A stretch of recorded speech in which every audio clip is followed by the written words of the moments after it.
Hi kids, my name is Tung and I'm the head spicer at the Spicery.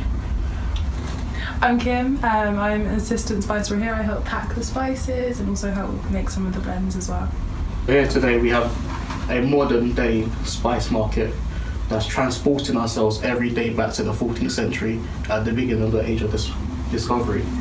And over at the Spicery we stock over 100 different types of spices for all corners of the world. So if we go back to the 14th century, a lot of the spices were transported through ships, through seafaring routes, going across from Southeast Asia to India via to Europe. And this basically established a new trade route. So this is how the spices get from origin to palate, basically.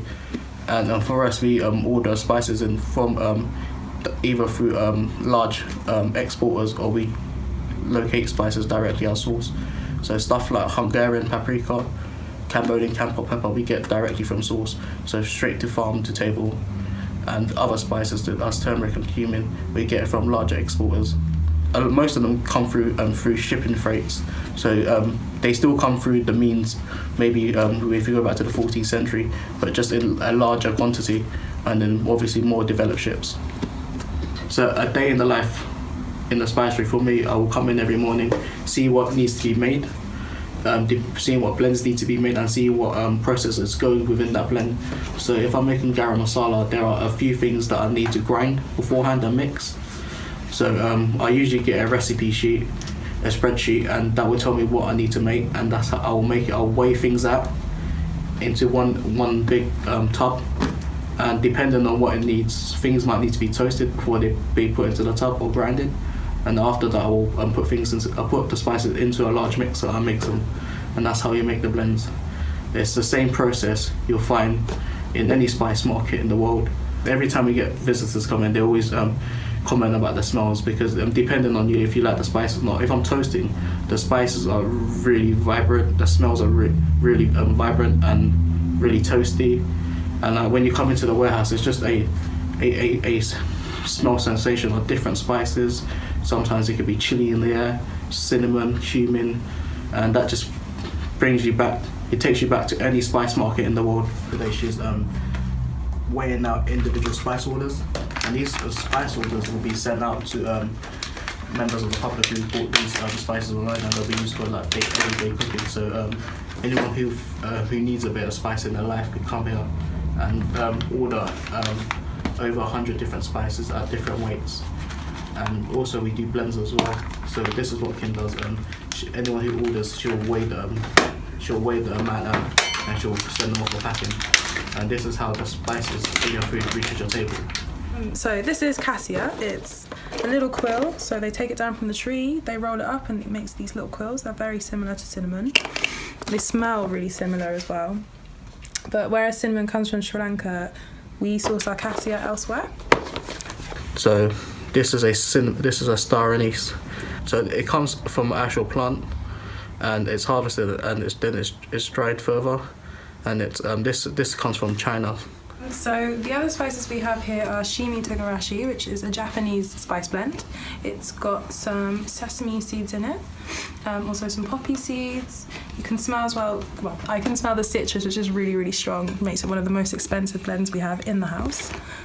We've also got some chipotle chilies as well, which are also really fragrant spices. They make really good kind of mayo dips and good blends for oils as well if you're kind of cooking hot oil. Turmeric as well, which is really kind of vivid in colour. People use it in spicing curries, but also in fashion as well. It's used as a dye quite regularly.